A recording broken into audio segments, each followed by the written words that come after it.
Satyabhama institute of science and technology, Chennai. தமிழகத்தில் தொடர்ந்து சூடுபிடித்துக் கொண்டிருக்கிறது தேர்தல் பிரச்சாரம். இறுதிக்கட்டத்தை எட்டிக் கொண்டிருக்கிறது. நாளை மாலை 6 மணி வரை. இந்த நிலையில் திமுக தலைவரும் முதலமைச்சருமான மு.க.ஸ்டாலின் அவர்கள் கொளத்தூர் தொகுதியில் வாக்கு சேகரிப்பில் ஈடுபட்டு வருகிறார். இந்த காட்சிகளை பார்க்கலாம்.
தொடர்ந்து நம்முடன் அடுத்தபடியாக பாஜக தரப்பிலிருந்து திரு நாகராஜன் அவர்கள் இணைப்பில் இணைகிறார். அவரிடம் பேசலாம். காலை வணக்கம் சார், நன்றி இணைப்பில் இணைந்ததற்கு. சார், இப்ப இறுதி கட்டத்தை எட்டிக் கொண்டிருக்கிறது இந்த தேர்தல் பிரச்சாரம். இப்ப பாஜகவை பொறுத்த மட்டில் பல்வேறு அமைச்சர்கள் தமிழகத்தில் வந்து பிரச்சாரம் மேற்கொண்டதையெல்லாம் நாம பார்த்தோம். உங்களுடைய தரப்பிலிருந்து இந்த தேர்தல் பிரச்சாரம் மக்கள் மத்தியில எந்த அளவிற்கு ஒரு வரவேற்பை கொடுத்திருக்கிறது? தேர்தலில் இது பிரதிபலிக்கும் என்று நீங்கள் நம்புகிறீர்களா? நிச்சயமாக நம்புகிறோம்.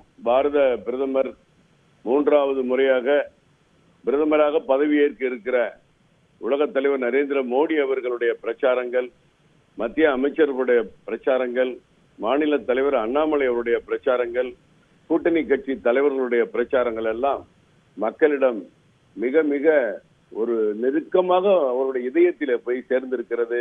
ஒரு மாற்றம் வேண்டும்.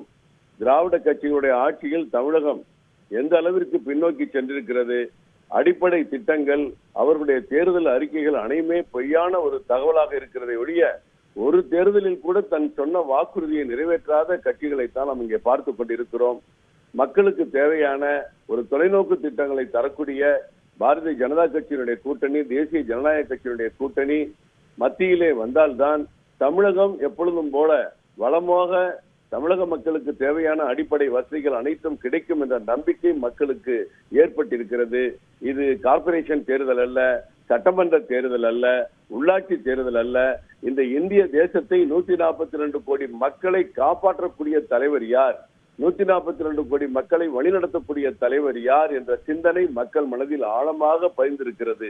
இவர்கள் என்னதான் பிரச்சாரங்கள் செய்தாலும் மக்கள் சரியாக தேசிய ஜனநாயக கூட்டணி வேட்பாளர்களுக்கு வாக்களிப்பார்கள் என்பதை நம்பிக்கையோடு இருக்கிறோம் என்பதை தெரிவித்துக் கொள்கிறேன்.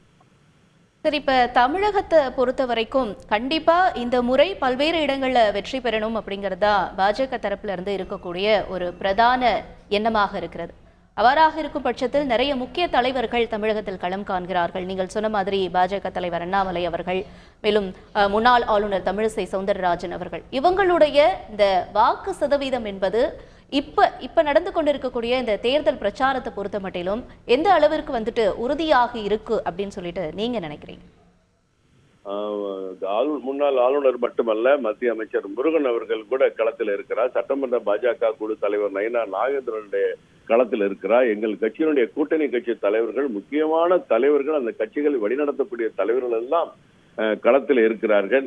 அப்பொழுது இந்த தேர்தலை எந்த அளவுக்கு முக்கியத்துவத்தோடு இந்த கூட்டணி அணுகிறது என்பதை மக்களும் பார்த்து கொண்டிருக்கிறார்கள்.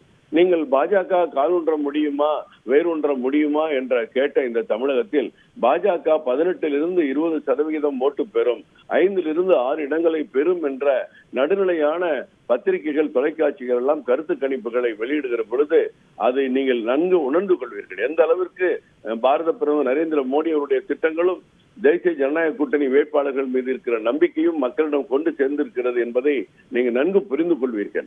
இது ஒரு மாற்றத்தை தரக்கூடிய தேர்தல். இந்த தேர்தலில் கடந்த காலங்களை விட பாஜக தேசிய ஜனநாயக கூட்டணி வேட்பாளர்கள் மிகப்பெரிய அபரிமிதமான வளர்ச்சியை மக்களிடம் காட்டுவார்கள், மக்கள் அவருக்கு அளிப்பார்கள். அது எந்தவித நம்பிக்கை குறைபாடும் இல்லை என்பதை தெரிவித்துக் கொள்கிறேன். பாஜக இன்றைக்கு ஒரு மிகப்பெரிய சக்தியாக தமிழகத்திலே உருவெடுத்து இருக்கிறது என்பதை எல்லா கட்சிகளும் தினசரி அண்ணாமலை அவர்களை பற்றி பேசாத எந்த அரசியல் கட்சி தலைவரும் எதிர்கட்சி தலைவர்களும் இல்லை என்று சொல்லக்கூடிய அளவிற்கு பாஜக இன்றைக்கு வளர்ந்திருக்கிறது என்பது நிச்சயமான உண்மை. அது தேர்தல் முடிவுகள் எடுத்து காட்டும். நன்றி கருநாகராஜன் சார், இணைப்பில் இணைந்து உங்களுடைய கருத்துக்களை பகிர்ந்து கொண்டமைக்கு. Satyabhama Institute of Science and Technology, Chennai.